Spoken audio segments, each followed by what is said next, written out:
Ah, Claude, la dernière fois que tu m'as invité ici, c'était au mois de juillet, quand on a tourné les 2 premiers épisodes. Alors, avant de commencer ce 3e épisode un peu plus court, euh, peut-être quelques mots pour Jean-Marie, qui a eu un grave accident. Bah oui, il a eu un grave accident de vélo, donc on ne peut que lui souhaiter un prompt rétablissement et espérer qu'il soit sur pied à nouveau très rapidement. Ouais, j'avoue que c'est un peu embêtant de faire ce tournage pendant qu'il est dans cet état. Enfin bon, il faut bien avancer. Pro établissement de ma part également.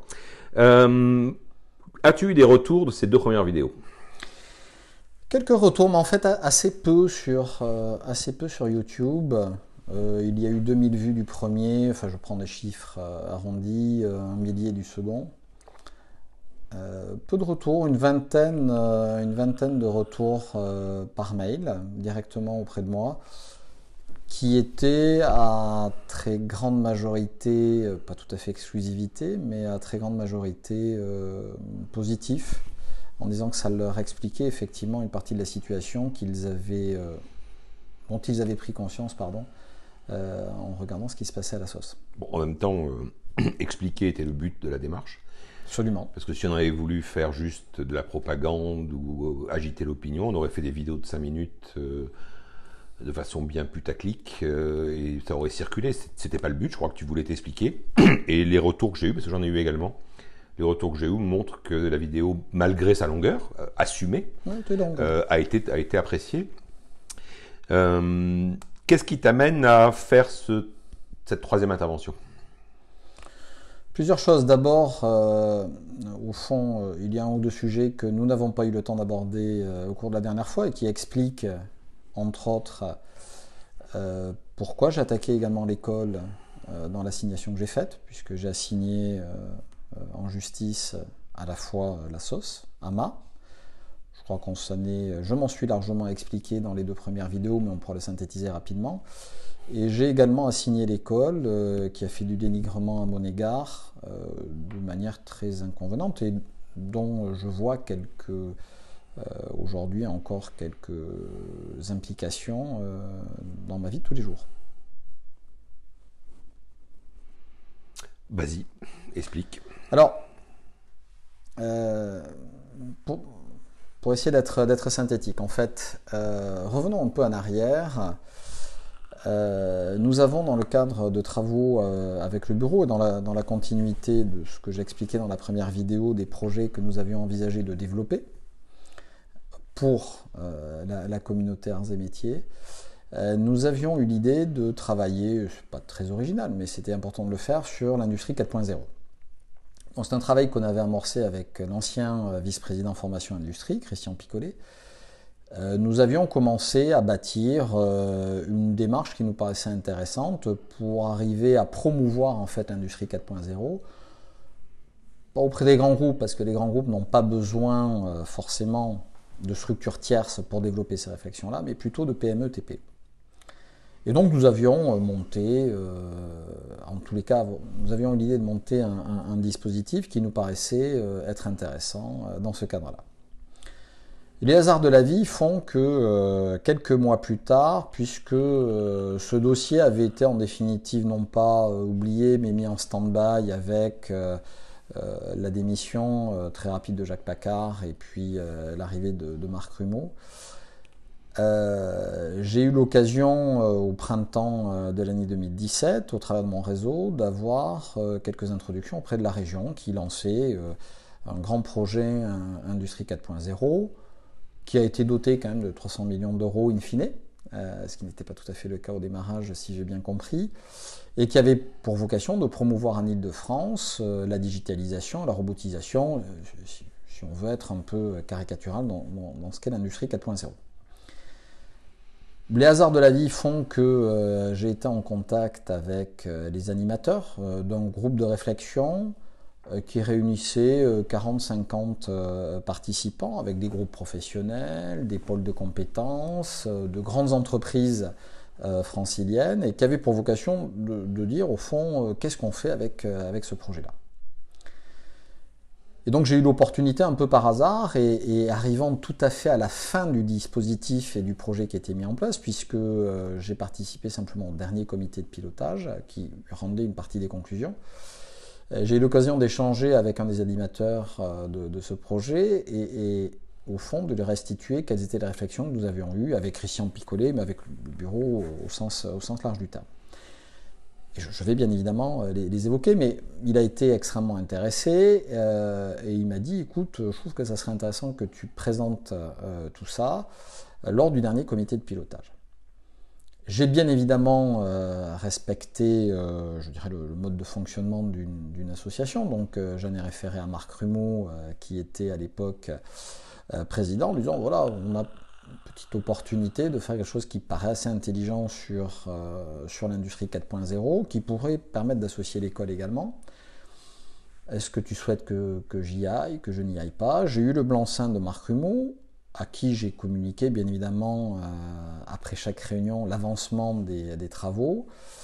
Marc Rumeau se faisant l'écho de ce projet, en tous les cas auprès de la direction générale, et évoquant le fait que, le terme est exact, en fait, il m'interdisait de contacter l'école directement, en particulier Ron Champanet qui était directeur général, pour évoquer ce sujet. Dont acte, le principal étant que, au fond, on puisse faire avancer les choses.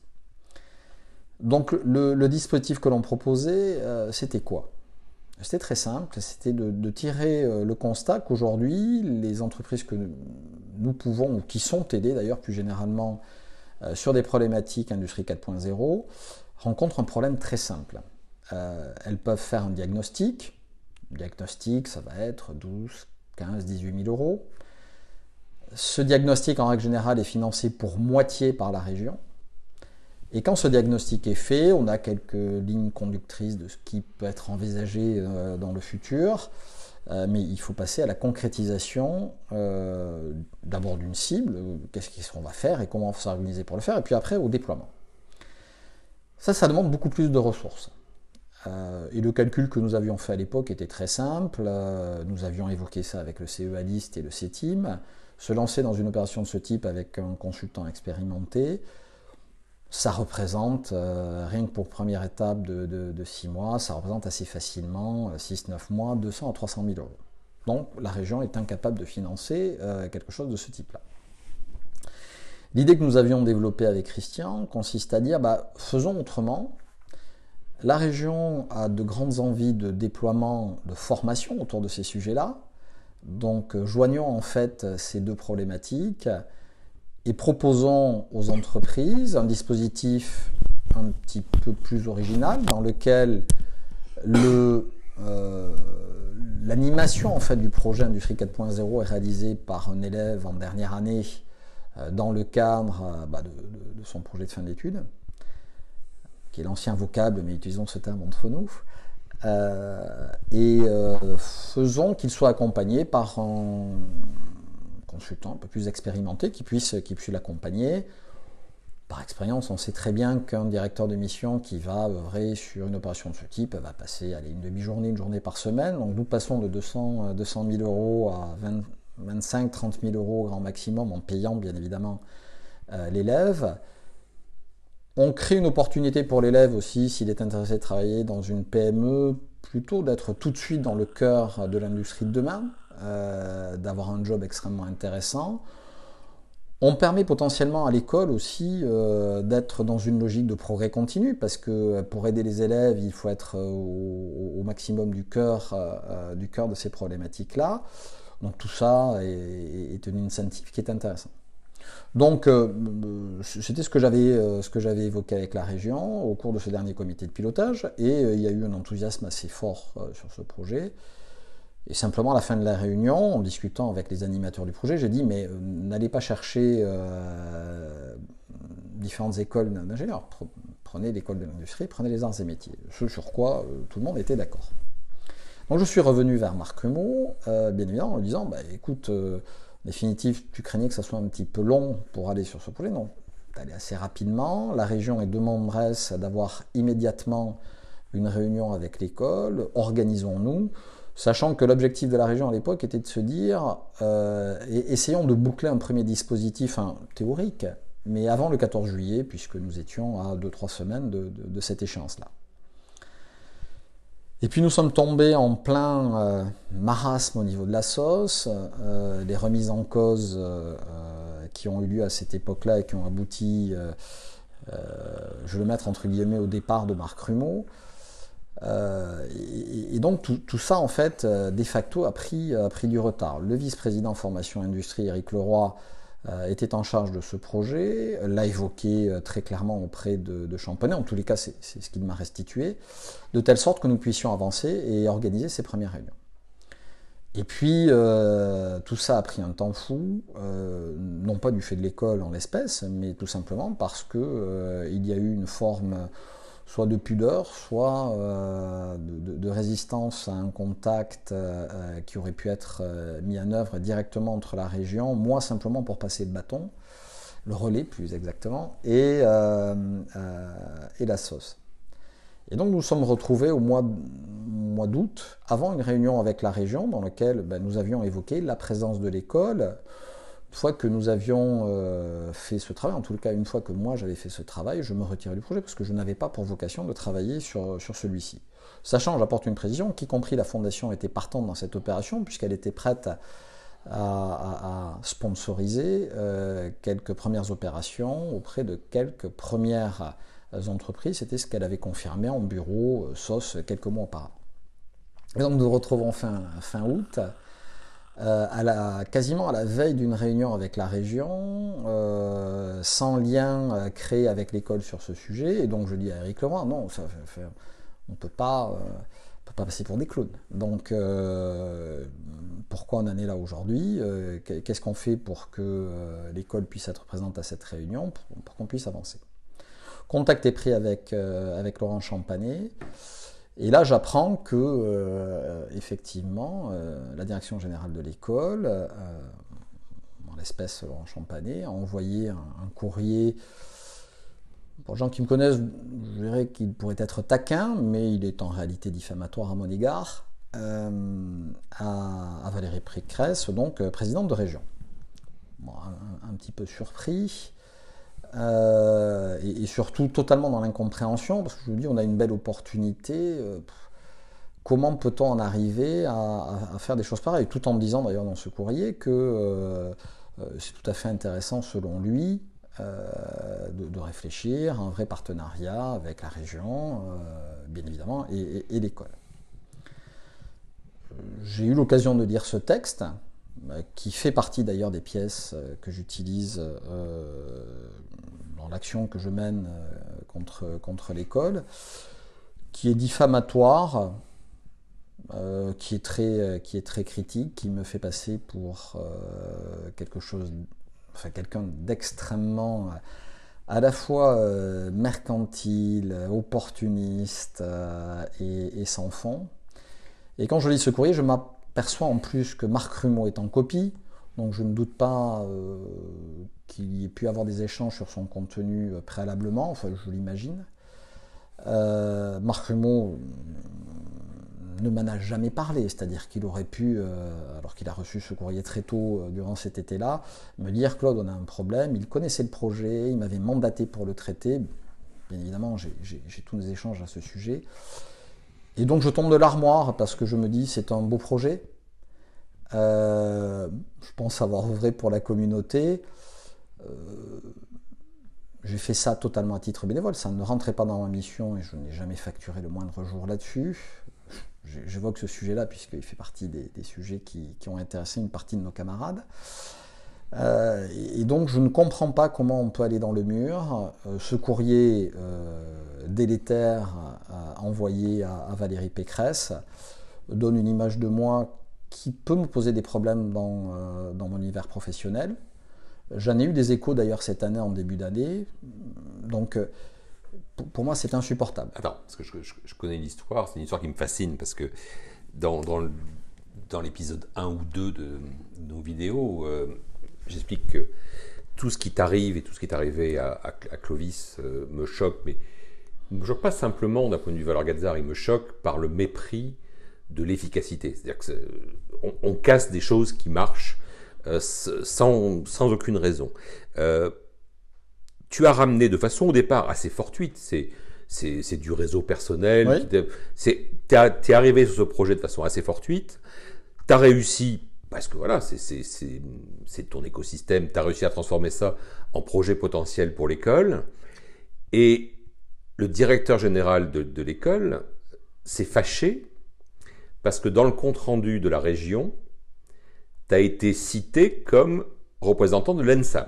Oui, pardon, effectivement, j'ai oublié cet aspect-là. Bien évidemment, le courrier qui est parti, tu as 1000 fois raison, est lié au fait qu'une erreur de frappe, tout simplement, de la personne qui a pris en charge le rapport Île-de-France sur son projet Industrie du futur, et qui a été publié très largement, évoque au tout début des annexes ma participation en tant que représentant de l'ENSAM, ce qui est bien évidemment une erreur de frappe, mais les arts et métiers, on a de la chance, ils auraient pu dire le CNAM. En général, ils disent de CNAM. Oui, c'est une deuxième erreur de frappe probablement. Et donc on parle de l'ENSAM. Bien évidemment, je ne me suis jamais présenté en tant que tel, les choses étaient merveilleusement claires. Donc, jamais ce discours n'a été utilisé. Une faute de frappe dans un compte-rendu qui est une opportunité, je ne vais pas dire unique, enfin, qui est une belle opportunité pour l'école. C'est une belle opportunité, oui. Ce qui motive le directeur général de l'école à écrire à Valérie Pécresse, c'est pas de parler du projet, c'est surtout de dire que Claude Duplat n'est pas mandaté par l'ENSAM et probablement même pas par les anciens. C'est ce qui est écrit et probablement même pas mandaté par les anciens, alors que Marc Rumeau m'a affirmé qu'il lui avait présenté le projet, donc les choses étaient merveilleusement transparentes, en tous les cas, vu de ma fenêtre, mais je ne connais pas les relations intimes des deux personnes que je viens d'évoquer. Donc c'est totalement incompréhensible, c'est une forme d'attaque sur un point de détail sans intérêt, sans vision, en tous les cas globale, d'une opportunité. Je ne sais pas si l'école aurait pu aller jusqu'au bout de ce process. Je ne sais pas d'ailleurs si elle a travaillé depuis, parce que quand bien même il me critique vertement en conclusion, il insiste sur le fait qu'il aimerait bien collaborer avec la région. Ce qui ne me surprend pas, puisque ça faisait quelque temps que l'école souhaitait se rapprocher de la région, si j'ai bien compris, sans y parvenir réellement. Donc voilà, c'est une opportunité, et on transforme cette opportunité en situation potentiellement de crise, puisqu'on attaque effectivement un des membres de la SOS très violemment, enfin sans aucun intérêt. Oui, c'est qu'il a quand même écrit à Pécresse, arrête-moi si j'ai une connerie, que tu agissais pour ton propre intérêt. Ah, que j'agissais pour mon propre intérêt, oui. J'ai d'ailleurs bien évidemment conservé le texte. Je tenais à vous faire savoir que cette personne, bien évidemment, on parle de moi. Ancienne élève de l'école, ne représente absolument pas mon établissement et n'a pas été mandaté par moi pour répondre à cette audition. Il s'agit, de mon point de vue, d'un individu qui n'agit que par intérêt personnel, en jouant de sa qualité d'ancien élève ou membre de la Société des ingénieurs arts et métiers. Je suppose qu'il n'a pas non plus mandat du président de cette société d'alumni.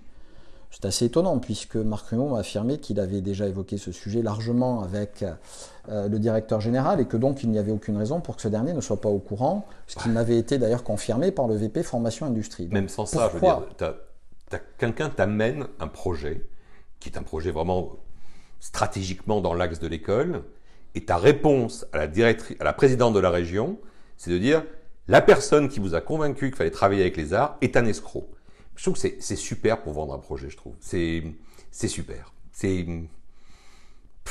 Mais tu as raison, je vais me permettre une petite transition. C'est super, et j'entends ici ou là que certains de nos camarades, en fait, trouvent qu'au fond, j'ai un problème d'éthique, j'ai un problème de valeur. Non. C'est justement parce que je n'ai pas de problème de valeur et parce que je suis attaché à nos valeurs et je pense avoir pendant 35 ans démontré que c'était le cas, que j'ai engagé ces actions.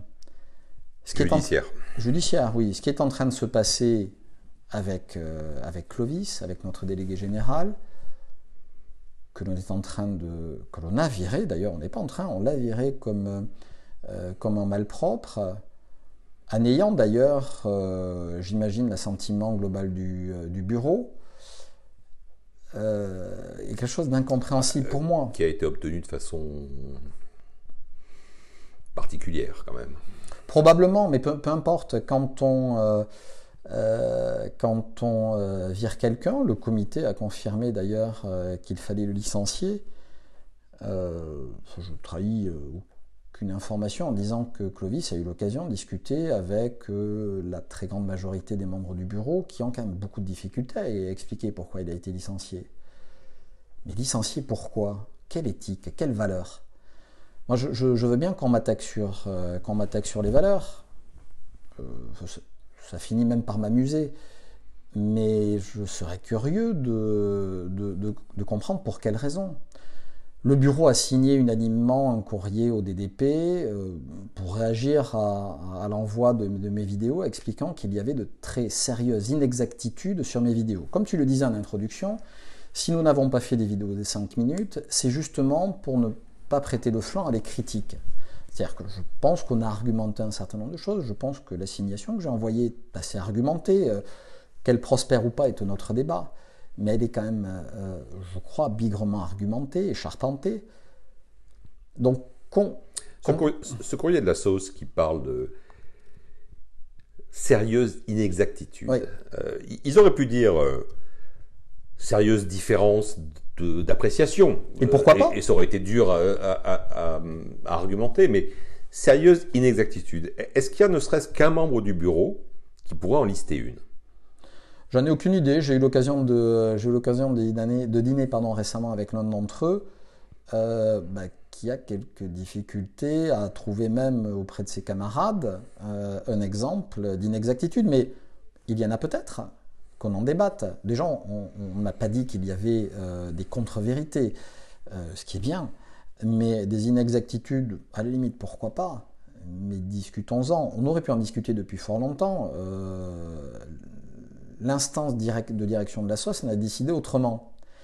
Et je pense que c'est important parce que on en revient au fameux concept qu'on a partagé, toi et moi, pendant quelques années, et j'ai longtemps admiré ton travail auprès de la SOS, d'ailleurs, c'est qu'en fait, notre communauté est particulière. On a une communauté d'archi, on a la SOS. La communauté d'archi, ce qui la passionne majoritairement, je ne dis pas que certains n'œuvrent pas pour la SOS, ça n'est pas mon propos, mais majoritairement, ce qui lui paraît important, ce sont les trads. Parce que c'est leur vécu, c'est ce qui a permis de construire leur promotion, et aujourd'hui ils s'épanouissent dans leur promotion. La SOS, c'est quelque chose d'un petit peu irréel pour eux. C'est à côté, c'est une association qui gère des actifs, qui gère des actions, mais la SOS ne représente pas quelque chose d'indispensable à leur vie de Gazar, parce qu'ils ont leur promo. Ce qui est d'ailleurs peut-être un problème, parce qu'aujourd'hui, quand on a besoin de dire l'école n'est pas dans une situation totalement idyllique et excellente, il est difficile de trouver des ressorts au niveau des promos, des archis, pour les faire davantage encore participer à la vie des actions de la SOS pour aider l'école. Donc on retombe dans ce que nous avons connu par cœur quand nous étions jeunes, une SOS qui est une institution gérée par, soyons clairs, un comité, quelques grands bénévoles autoproclamés, une centaine de personnes au maximum. Alors effectivement, électivement, représentative de l'ensemble des archives, mais sur des sujets qui ne les passionnent pas. Je crois même que toutes les polémiques que je mets en exergue aujourd'hui ne les passionnent pas. Les retours que j'ai eu toujours, c'est on compatit, on comprend ta position, en tous les cas ce que j'ai eu moi. On compatit, on comprend ta position, on est désolé pour toi. Ils ne vont pas plus loin. Qu'est-ce qu'on peut faire pour faire changer les choses? Qu'est-ce qu'on peut faire pour ne pas faire virer un délégué général dans le cadre de ce que... Alors, je ne le qualifie pas en termes juridiques, mais je considère que c'est un licenciement abusif. Qu'est-ce qu'on peut faire pour éviter ça? Parlons d'éthique et parlons de valeurs. Comment peut-on en arriver là? Au passage, puisque tu as lancé des actions en justice, et tu t'en as expliqué, tu pourras encore t'en expliquer, est-ce que tu ne penses pas que d'ici quelques mois, quand les conséquences des choix qui ont été faits vont éventuellement résulter en des indemnités à payer aux uns et aux autres, est-ce qu'on ne va pas essayer de faire passer les victimes pour les coupables ici? Mais bien évidemment, donc je peux vous annoncer le scénario probablement qui va être mis en place. C'est très simple, j'en parlais avec quelques camarades récemment. On va être dans une situation où la SOS va provisionner. Elle va provisionner, le nouveau bureau vient d'arriver il y a 1 an. Sauf erreur de ma part, j'ai cru comprendre qu'il avait poussé jusqu'à l'AG de printemps l'analyse de son bilan et le quitus de gestion en particulier. Qu'est-ce qu'il va faire? On a pris une situation catastrophique sur le plan financier. On n'a plus d'argent, c'est terrible. Mon pauvre Droops, on n'est pas bien. On n'est pas bien. Et donc on va rajouter là-dessus des provisions pour moi, bien évidemment, pour Clovis.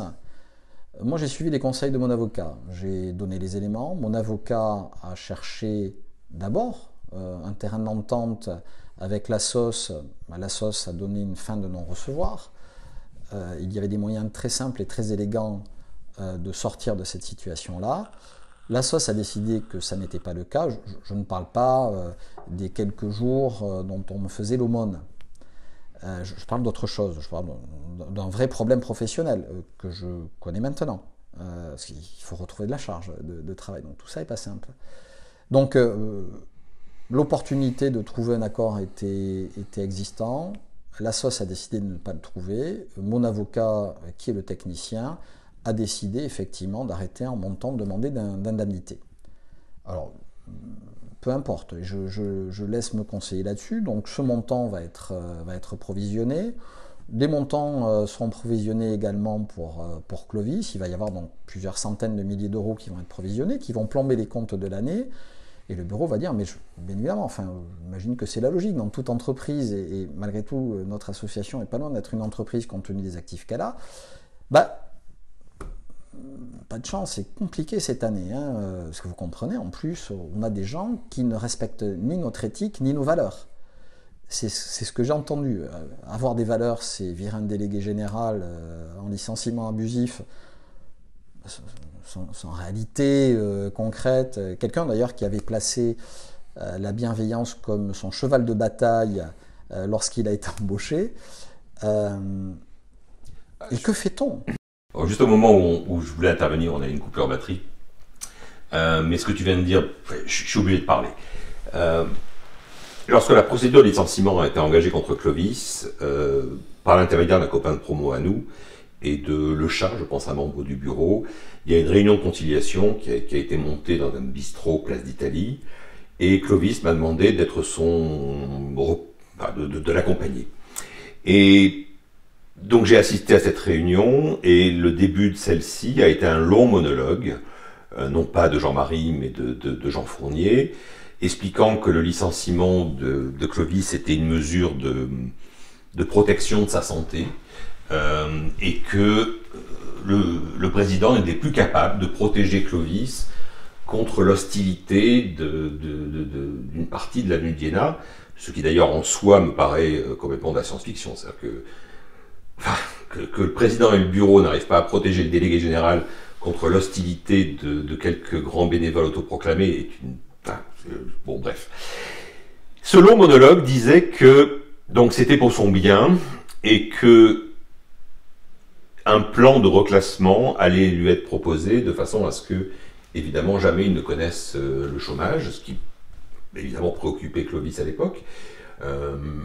Et à l'issue de la réunion, aucune décision n'a été prise. Clovis souhaitait toujours retrouver son poste. Il était à l'époque en arrêt maladie, et la seule décision qui a été prise, c'est on ne fait rien avant ton retour d'arrêt maladie. Bon, en pratique, il a effectivement été convoqué à un entretien préalable de licenciement pendant son arrêt maladie, genre un mois et demi plus tard. Et j'avais appelé Clovis la veille. Clovis était très attaché à l'idée de retrouver son poste. Moi, je pensais aussi à son avenir, et je lui avais dit, écoute, par pitié, commence par demander des détails sur le plan de reclassement que la SOS veut te proposer. Et il a tenu parole, il l'a fait. Et ce qui lui a été répondu, il y a des témoins, il était représenté aussi à cette réunion, c'est que ce fameux plan, pour son bien présenté Place d'Italie, aurait dû être accepté tout de suite, ce qui jamais n'a été discuté Place d'Italie, et qu'il n'était plus d'actualité. Et voilà, bonjour à madame et bon retour chez vous. Et ça, c'est... C'est-à-dire que tout Gazard qui un jour se dit j'ai des cotises à payer parce qu'il y a des indemnités qui ont été décidées par la justice pour punir des choses comme ça, vous ne trompez pas de cible, les gars. Les victimes sont les victimes, pas les coupables. Ben oui, je connais cette anecdote puisque tu me l'as déjà raconté, Clovis me l'a raconté, et je crois qu'on est sur le cœur du sujet. On est dans une désinformation absolument folle. Je vais parler d'Ama 30 secondes, guère plus. Oui, qu'est devenu Ama? Ama, aujourd'hui, alors, il est toujours intéressant de donner 2 ou 3 informations. Le nouveau directeur général coûte 2 fois moins cher, mais il est à mi-temps. Tout ça est assez mathématiquement logique. Et puis aujourd'hui, Ama a passé un partenariat encore plus fort avec Usine Aïeux, avec qui on avait passé un partenariat dans une logique quasiment de sous-traitance de son activité, telle que c'est perçu en tous les cas par plusieurs startups qui observent Ama ou qui ont été même intégrées à Ama à un moment donné.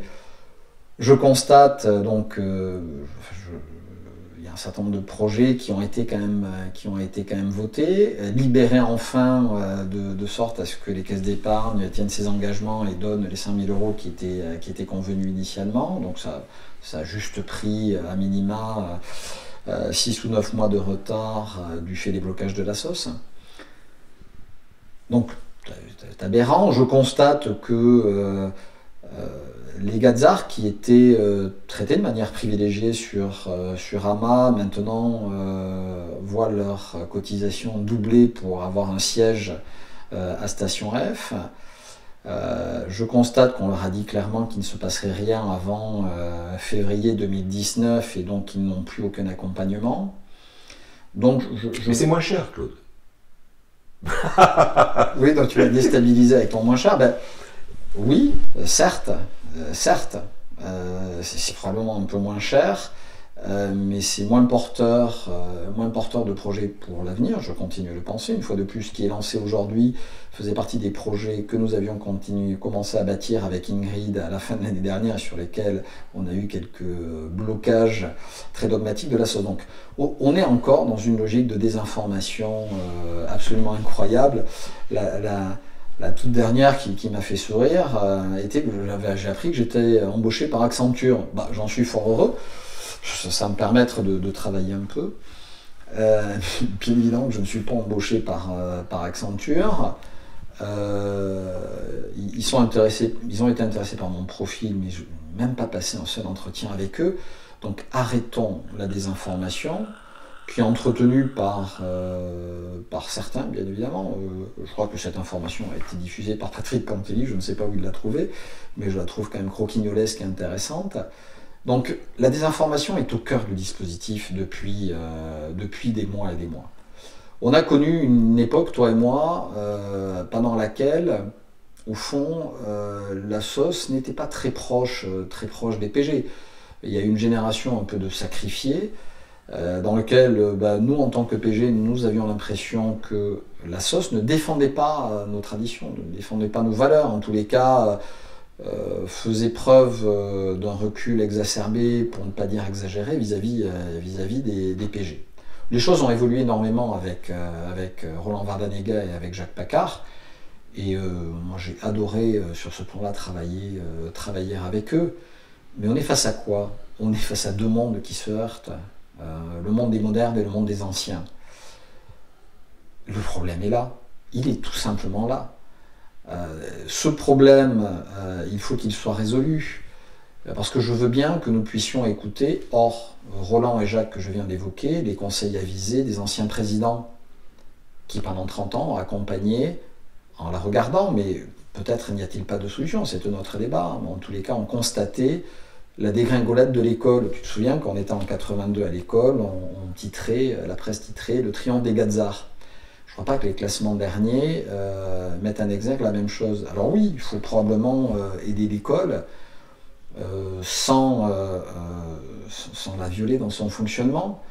Le projet qu'avait lancé Roland avait l'accord des 3 parties, élèves, école, SOS, et c'est pour ça qu'il était porteur d'espoir.